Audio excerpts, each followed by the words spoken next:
And welcome to the Scrapping Studio. My name is Tracy Walker, Creative Memories Advisor in Des Moines, Iowa. And today we are going to create this cute, can go the right way, border.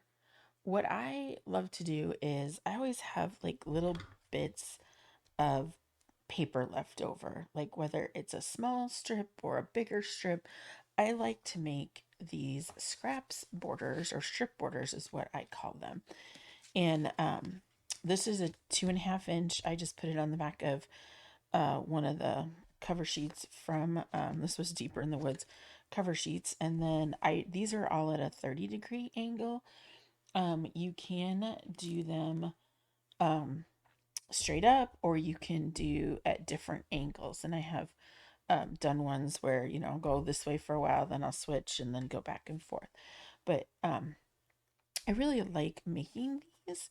So today I wanted to show you how to make this cute little mason jar border with the border punch. And that is kind of crooked. There we go. Some of them are a little bit crooked. But let me get started. We have, and I've already cut some of the pieces. I just cut strips for the back just to save paper. So I have these strips, and then these are the edge strips cut. This is cut with a pinking blade. And then with the Stardust White, I cut out one of the mason jars. And now I'm going to cut it so we can have the fancy lids. I'm going to cut another one out.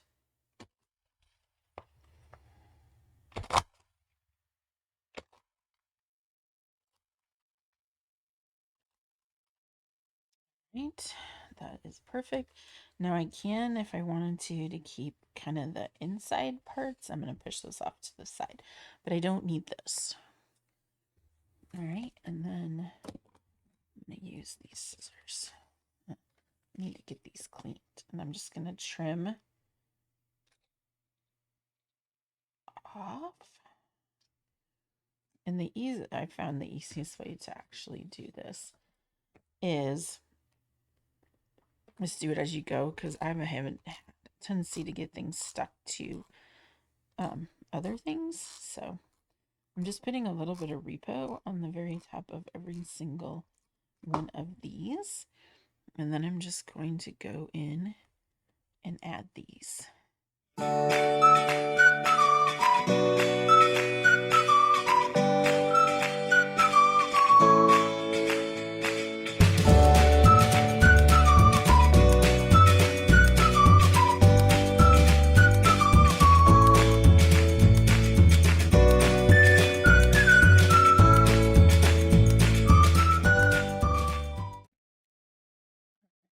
Last one. It does take a little bit of time to do that, but I find if I just do them one at a time like that, it works for me. All right, let's get this on here.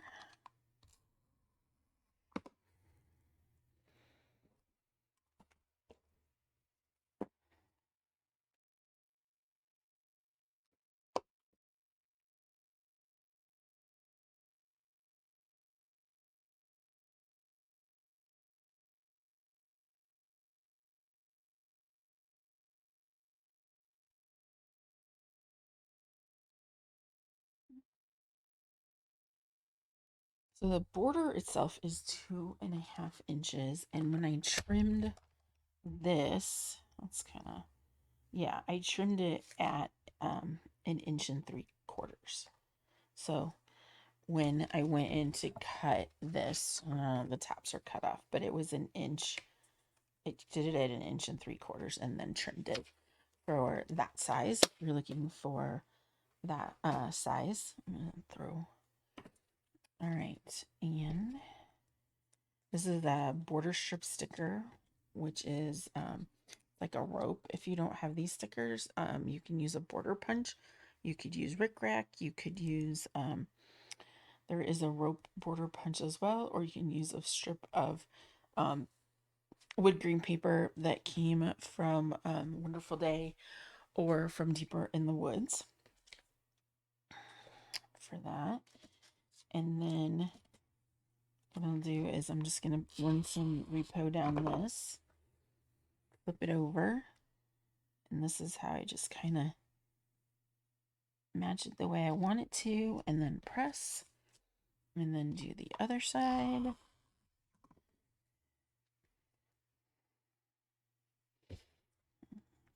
That side's got a wonky like cut to it, so we'll make sure we do the cleaner side.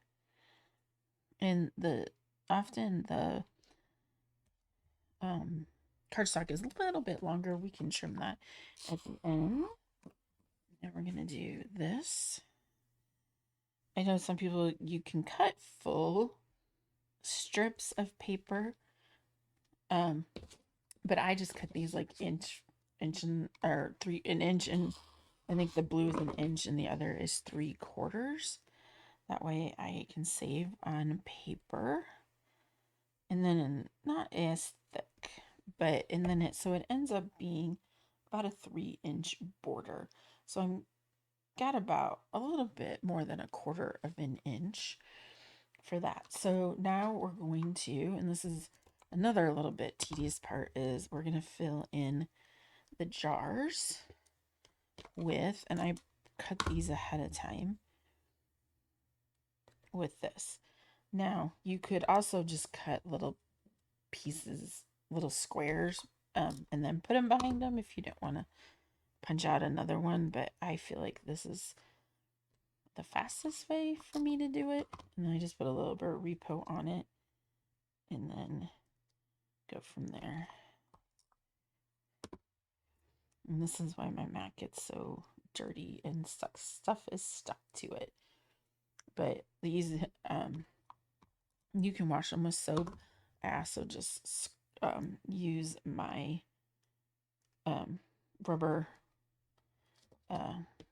eraser tool. I used them in college for erasing rubber cement from projects, but it's good to get this adhesive off. And then I also have like a little, it's a Cricut tool that I also use to get everything a little less unsticky. So, all right. The hardest ones are, and you can use your lifter stick to do that as well, but I'm okay with doing it this way. Often I just put a little bit of adhesive on it and then pick it up and then drop it where it needs to go.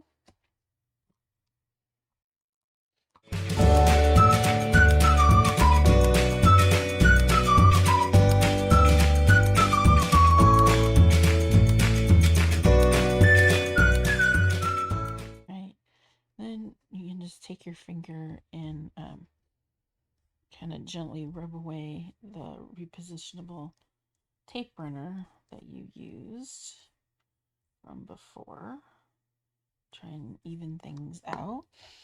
All right, it's just leftovers. Make sure I got all the spots filled. And then what's left is embellishments. And there were plenty of embellishments left over with this collection if you did the project playbook. So we can put that. Let's see if we have any. Do something like this. Move that down. Put that there, and then we'll do some foam tape for this one.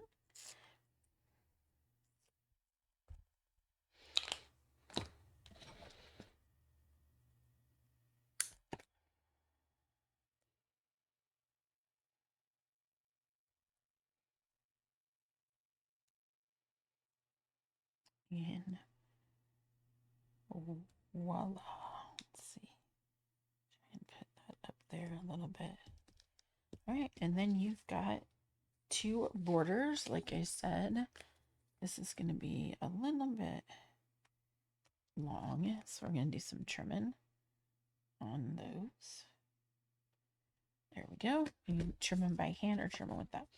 Now you have got two 3-inch borders. So the base was 2.5, and each of these, so 1/4 inch each to get to the 3. And we use the border punch, and we use the punch out. This is cranberry red platinum shimmer, and you got two cute borders that you can use for your pages. So thanks for joining me today. Once again, my name is Tracy Walker, Creative Memories Advisor in Des Moines, Iowa. I will put all my information below about my events, how to shop with me, as well as how to follow me on social media. Thanks for watching and have a great day.